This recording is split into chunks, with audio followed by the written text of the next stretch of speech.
हर हर गंगे दोस्तों, ओम नमः शिवाय, हर हर महादेव। कैसे हैं आप? उम्मीद करते हैं आप लोग स्वस्थ होंगे, मस्त होंगे और अपनी अपनी जिंदगी में खुश होंगे। तो दोस्तों आपका स्वागत है एक नए महाकुंभ के मेले की वीडियो में, एक नए अपडेट के साथ। तो दोस्तों इस वीडियो में हम आपको बताएंगे, अगर आप स्नान करना चाह रहे हैं, यहाँ पे अपने परिवार के साथ आ रहे हैं, तो आपको किन किन बातों का आपको ध्यान रखना है, क्या क्या चीज़ें आपको नहीं करनी है, कहाँ पे आपको फ्री में रहना है, कहाँ पे आपको फ्री में खाना खाना है, सारी चीज़ आपको बताएंगे। तो दोस्तों यहाँ पे अभी की बात करें कि यहाँ के हालात के बारे में सबसे पहले बात आती है, यहाँ के हालात अभी कैसे चल रहे हैं, क्योंकि लोगों के मन में बहुत सारे सवाल चलते हैं जब हम घर से चलते हैं। क्योंकि दोस्तों इतनी दूर यहाँ पे आके अपने परिवार के साथ आके थोड़ा सा डर लगता है, क्योंकि दोस्तों अभी 2-3 हादसे अभी ऐसे हो चुके हैं कि वहाँ पर अफरा तफरी मच गई थी। तब से लोगों के मन में ऐसे सवाल चलते उठते हैं कि क्या करें, हम जाएं या ना जाएं, और जाएंगे क्यों नहीं। कि दोस्तों 144 साल के बाद ये संयोग बना है, तो अब दोबारा पता नहीं कब आएगा।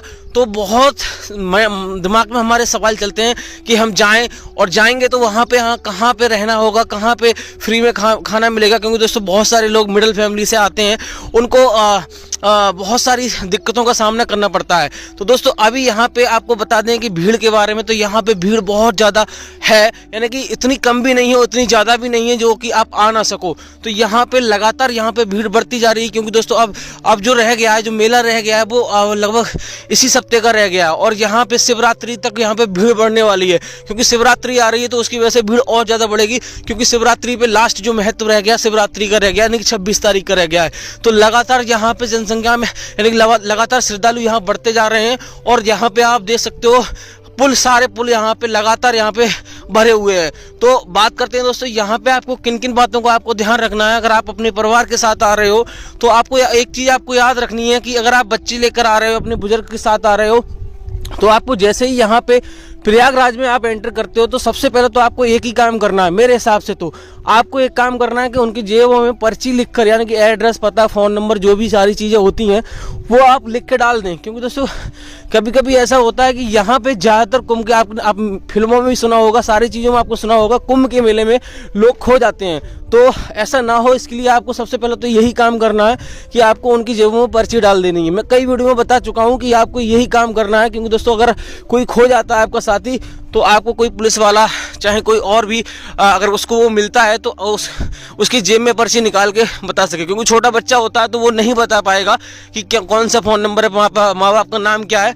तो ये सारी चीज़ें आपको करनी है। दूसरी बात यह है कि अगर आप यहाँ पे आ रहे हो, तो ज़्यादा सामान लेके नहीं आना। क्योंकि दोस्तों ज़्यादा सामान अगर लेकर आओगे तो यहाँ पे आपको दिक्कत होने वाली है। क्योंकि ज़्यादा सामान से ही यहाँ पे जाम लगता है, और जब भीड़ अगर ज़्यादा हो जाती है और कोई दिक्कत होती है, तो आप नीचे गिर सकते हो, तो जिससे आपको नुकसान हो सकता है। बाकी दोस्तों बात करें यहाँ पर कितने श्रद्धालु अभी आ रहे हैं, यहाँ पे लगभग 1 करोड़ से लेकर ऊपर आ रहे हैं। 1 करोड़ से समथिंग ऊपर लोग अभी तक आ रहे हैं, लगातार आ रहे हैं। और शिवरात्रि तक यहाँ पे जनसंख्या बढ़ने वाली है, श्रद्धालु अब लगातार यहाँ पे बढ़ रहे हैं। अब जो लोग रह गए हैं वो स्नान यहाँ पे करने आएंगे। क्योंकि दोस्तों अब जो हर किसी के मन में सवाल चल रहा है कि अब जो लास्ट डुबकी है, यानी कि हम भी लगा लें। क्योंकि दोस्तों अपने पुण्य यहाँ पे जो मिलते हैं ना, यहाँ पे जो मोक्ष की प्राप्ति होती है, यहाँ पे वो सारी चीज़ें मिलती हैं संगम में स्नान करने से। क्योंकि तीनों देवियाँ यहाँ मिल जाती हैं और भगवान शिव की भी कृपा होती है, ऐसा बोलते हैं। तो यहाँ पे लोगों का जो मन में होता है कि हम भी स्नान करें, अपने परिवार को तृप्त करें, तो वो सारी चीज़ें चलती हैं। और दोस्तों बात करते हैं यहाँ पे कि आपको और भीड़ के बारे में। मान लो अगर आप ट्रेन से आते हो, तो ट्रेन से अगर आना चाहते हो तो ट्रेन से आ सकते हो, लेकिन अब वो वहाँ पे सारी व्यवस्थाएं कर दी गई हैं। आपके मन में चल रहा होगा कि दिल्ली में हादसा हो गया, तो उससे भी आपको डरना नहीं है। क्योंकि यहाँ पे सिक्योरिटी बढ़ा दी गई है ट्रेनों पर, यानी कि स्टेशनों पर भी वहाँ पे। लेकिन स्टेशन पे थोड़ी दिक्कत तो थोड़ी होगी आपको, लेकिन जो झूसी स्टेशन था वहाँ पे आपको आने को नहीं मिलेगा। वहाँ तक आपको आना, यानी कि उससे पहले ही जो स्टेशन है 5-6 किलोमीटर, वहाँ तक आपको ट्रेनें आने दी जाएंगी। वहाँ से ही आपको पैदल आना पड़ेगा। और दोस्तों यहाँ पे पैदल तो आपको चलना ही पड़ेगा। अगर आप अपनी गाड़ी से आ रहे हो, तो आपको लगभग 10-15 किलोमीटर पैदल चलना पड़ेगा, और 8-10 किलोमीटर चलना ही पड़ेगा। और ट्रेन से आते हो तो आप वहाँ से क्या कर सकते हो कि आप ई रिक्शा ले सकते हो, वहाँ से आप मोटरसाइकिल ले सकते हो, वो आपको चुंगी तक छोड़ देंगी। वहाँ लगभग 100, 150, 200 रुपये जितना वो ले लें, उतने में आपको वहाँ तक छोड़ देंगी। और दोस्तों बात करें यहाँ पर बहुत सारे लोगों की कि अभी क्या कर रहे हैं कि कोई गंगा में स्नान करके चला जा रहा है, और कोई संगम में तो स्नान कर ही नहीं पा रहे हैं। वो कोई कभी यमुना में स्नान कर रहे हैं, कोई गंगा में स्नान कर रहा है। तो उनको पता ही नहीं है कि संगम पॉइंट कहाँ पे है। संगम में स्नान करने का महत्व होता है दोस्तों। हो तो संगम में स्नान कीजिए ना, आप गंगा में स्नान क्यों करे जा रहे हो। अब ये क्या है कि पुलिस वाले हैं या कोई भी भैया है वो क्या कर रहे हैं, भीड़ की वजह से लोगों को जो घाट है ना वो ही बता दे रहे हैं। यहाँ पे आप देख सकते हो ये है झूसी, जो यहाँ पे ये ब्रिज है, यहाँ पे ये पीपा पुल है, यहाँ पे सारे ये क्या है कि गंगा घाट हैं। तो यहाँ पे लोगों को कभी यहीं पे स्नान करा दिए जा रहे हैं क्योंकि भीड़ की वजह से वो सोच रहे हैं कि ज़्यादा भीड़ ना बढ़े, तो उनको कह रहे हैं आप जहाँ पे आपको मिले वहीं पे स्नान कर लीजिए। तो ये दिक्कत सामने आ रही है। बाकी दोस्तों हम आपको बता देंगे संगम आपको कैसे पहुंचना है। तो आपको एक काम करना है, सबसे पहले तो आपको संगम द्वार ढूंढना है, किसी से जानकारी आपको ले लेनी है कि संगम द्वार कहाँ पे है। संगम द्वार से ही जाने का रास्ता है संगम पॉइंट तक, वहां तक आप जा सकते हैं और संगम में स्नान कर सकते हो। क्योंकि दोस्तों जो हमारे पाप धुलेंगे, यानी कि पाप धुलेंगे, पुण्य मिलेंगे, वो सारे संगम में स्नान करने से ही मिलते हैं, ऐसा सभी लोग बोलते हैं।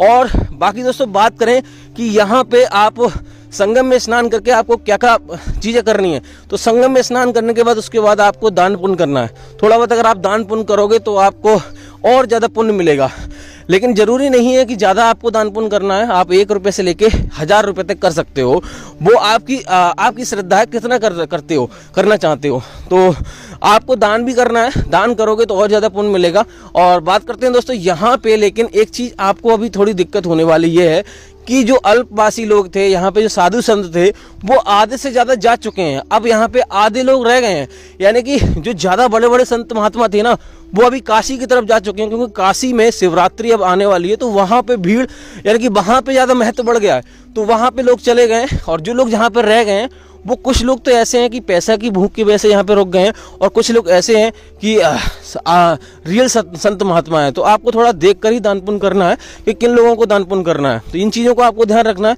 बाकी दोस्तों बात करते हैं यहाँ पर रहने की, तो आप यहाँ पे मेरे हिसाब से तो आपको एक काम और करना है कि आपको यहाँ पर रात में चलना है। रात को, शाम को यहाँ पे ट्रेन से अगर आ रहे हो या गाड़ी से आ रहे हो, रात को चलो और सुबह यहाँ पे लगभग 5-6 बजे तक आ जाओ और गंगा में डुबकी लगाओ, यानी संगम में डुबकी लगाओ। उसके बाद स्नान करने के बाद दान पुण्य करो, उसके बाद फिर भोजन करो। हम वीडियो के लास्ट में आपको बताएंगे कहाँ पे आपको फ्री में खाना खाना है, क्योंकि दोस्तों यहाँ पे अगर आप किसी होटल पे खाना खाओगे तो यहाँ पे लगभग 100, 150, 200 रुपये की आपको थाली मिलेगी, वो भी उतनी बढ़िया नहीं मिलेगी। तो आपको हम लास्ट में बताएंगे कहाँ पे आपको फ्री में भी भोजन मिलेगा, क्योंकि कुछ ऐसे भी लोग होते हैं, मिडिल फैमिली से लोग होते हैं, जिनके पास इतना पैसा पर्याप्त नहीं होता कि वो बाहर खाना खिला सकें, अपने परिवार को पूरा खाना खिला सकें। तो ये थोड़ी समस्या आने वाली है। आपको ये बात को ध्यान रखना है कि कहाँ पे आपको फ्री में खाना खाना है, कहाँ पे आपको ठहरना है। अगर रात में आप रुकने का चाह ही रहे हो, मैं तो कहूँगा रात में आप रुको ही ना, क्योंकि दोस्तों रात में थोड़ी दिक्कत ज़्यादा होती है। रात में अगर मान लो कोई भगदड़ मचती है, कुछ सोते हुए कुछ होता है, तो वहाँ पे खतरा ज़्यादा बढ़ जाता है। वैसे तो ऐसा कुछ है नहीं, बहुत ज़्यादा सिक्योरिटी बढ़ा दी गई है सरकार की द्वारा, तो अब दिक्कत कोई होने वाली नहीं है। लेकिन आप रुकना भी चाह रहे हो, आपका मन है कि भी हम प्रयागराज घूमेंगे, प्रयागराज और सारी चीज़ें भी देखेंगे, राम मंदिर देखेंगे, बहुत सारी चीज़ें देखेंगे, हम रात में रुकेंगे, 1-2 दिन रुकेंगे, तो आप यहाँ पर रात में रुक सकते हो। यहाँ पे जगह जगह रैन बसेरा बने हुए हैं, लेकिन आधे से ज़्यादा अभी रैन बसेरा उखड़ चुके हैं, क्योंकि दोस्तों यहाँ पे जो संत महात्मा थे, यहाँ पर जो कीर्तन वगैरह होते थे, वो अभी थोड़े कम कर दिए गए हैं। सरकार के द्वारा जो चल रही हैं सांस्कृतिक पार्टियां चल रही हैं, वो भी अब थोड़ी कम हो गई हैं।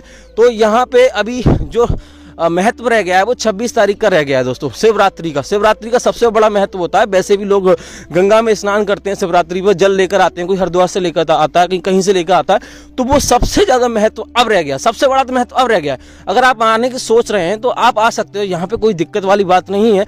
आप कमेंट करके हमें पूछ सकते हो कि अगर कोई दिक्कत हो रही है, आपको समझ में नहीं आ रहा है, तो हम उसका आपको रिप्लाई दे देंगे। फिलहाल दोस्तों यहाँ पे आप देखो लगातार यहाँ पे भीड़ बढ़ी है, लोग यहाँ पे गंगा में स्नान कर रहे हैं। और एक चीज़ आपको बता दें कि अभी जो पानी है ना, यहाँ पहले जैसे उतना नहीं रहा। पहले काफ़ी, जब मैंने शुरू में देखा था यहाँ पे, और यहाँ पे मैं मौजूद था, तो यहाँ पे बहुत ज़्यादा पानी था, यानी कमर कमर तक पानी था।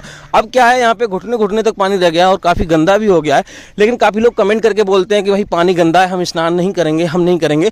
तो ऐसा कुछ भी नहीं है, क्योंकि दोस्तों ऐसा बोलते हैं जो बहता हुआ पानी होता है वो कभी भी गंदा नहीं होता।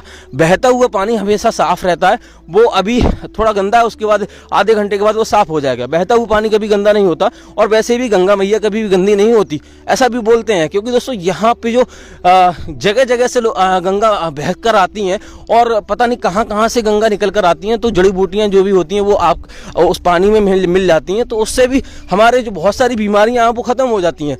तो इस वजह से आपको ये चीज़ बिल्कुल भी नहीं सोचनी है कि भाई हम गंगा में स्नान नहीं करेंगे, पानी गंदा है, और हम अच्छी जगह ही स्नान करेंगे। तो आपको जहाँ भी सुविधा मिले वहाँ स्नान कर लीजिए, लेकिन आपको ये चीज़ याद रखनी है कि संगम पॉइंट आपको संगम घाट पे ही, जिसे त्रिवेणी घाट भी बोलते हैं। त्रिवेणी घाट का मतलब आपको बहुत से लोगों को पता ही होगा, नहीं बता तो मैं आपको बता दूं, जहाँ पे तीनों देवियों यानी तीनों गंगाओं का मिलन होता है, उसे संगम घाट बोलते हैं। तो वहाँ पे आपको स्नान करना है, वो सबसे बड़ा महत्व है। संगम में स्नान करने के लिए आपको पता ही है, अनिल अंबानी का पूरा परिवार आया था। तो आप सोच सकते हो जो इतना बड़ा अमीर आदमी संगम में नहाने के लिए आ सकता है, तो आप क्यों नहीं आ सकते? क्योंकि आपके यानी कि वो भी इस चीज़ को मानता है कि भाई संगम में स्नान करने से सारे पाप धुल जाते हैं। हो सकता है उसने भी, हर कोई इंसान अपने जीवन में छोटे मोटे पाप तो करता ही रहता है। ऐसा कोई भी व्यक्ति नहीं है, चाहे वो कोई संत महात्मा ही सही, ऐसा कोई भी व्यक्ति नहीं है जो अपने जीवन में पाप ना करता हो। और बहुत से ये भी बोलते हैं कि भाई यहाँ पे हमारे पाप नहीं धुलते, यहाँ पे सिर्फ पुण्य मिलता है। तो भाई पुण्य मिलता है तो वो भी तो बहुत बड़ी चीज़ है। पुण्य मिलेगा तभी तो हमारे पाप थोड़े कम होंगे, उनकी सहन शक्ति यानी कि उनको सहन करने की शक्ति तो बढ़ेगी हमारे अंदर। तो यहाँ पे पुण्य प्राप्त करना भी बहुत बड़ी चीज़ है। तो मैं बात करता हूँ यहाँ पे एक चीज़ और आपको मैं बता देता हूँ कि अगर आप यहाँ पे अपने परिवार के साथ आ रहे हो, हमारी माताएं बहनें आ रही हैं, तो आपको एक विशेष ध्यान रखना है। जगह जगह यहाँ पे चेंजिंग रूम बने हुए हैं, स्नान करने के बाद आप उनका यूज कीजिए। और आप खुले में अगर मान लो कपड़ा चेंज कर रही हो, वैसे कोई कपड़ा लगा के ओवर पास करके और वैसे करके आप कपड़ा चेंज कर रही हो, तो दिक्कत थोड़ी ये होती है कि कोई वीडियो बना रहा है, कोई कुछ कर रहा है, तो वहाँ पे आपकी फ़ोटो जा सकती हैं और लीक हो सकती हैं। तो इन बातों को ध्यान रखना है। बहुत से लोग तो ये जानकर नहीं कर रहे हैं, लेकिन कुछ लोग ऐसे भी हैं, कुछ पाखंडी ऐसे भी हैं कि वो वीडियो चुप कैसे बना ले रहे हैं और उनको क्या कर रहे हैं, टेलीग्राम पे बेच रहे हैं और उनसे पैसा ले रहे हैं। तो ये चीज़ मेरे को समझ में नहीं आ रही है। कलयुग अब चरम सीमा पे पहुंच चुका है, यानी कि इतना गंदा मन में उनके चलता है कि ये चीज़ होनी नहीं चाहिए। क्योंकि दोस्तों आपकी भी माताएं बहनें हैं, मैं उन लोगों के लिए बोल रहा हूँ जो ये लोग काम कर रहे हैं। तो आप कितने नीचे गिर सकते हो भाई। मान लो यहाँ पुण्य प्राप्त करने के लिए लोग आ रहे हैं, अपने पापों को धोने के लिए आ रहे हैं, तुम अपने पाप बढ़ाए जा रहे हो। ये कौन सी कहाँ की चीज़ है भाई। इन चीज़ों को आपको बिल्कुल भी ध्यान रखना है। आपको चेंजिंग रूम का इस्तेमाल करना है। अगर ज़्यादा करो तो प्राइवेट चेंजिंग रूम आप ले सकते हो, वैसे जगह जगह सरकारी चेंजिंग रूम भी वहाँ पर बने हुए हैं, तो उनका भी आप यूज कर सकते हो।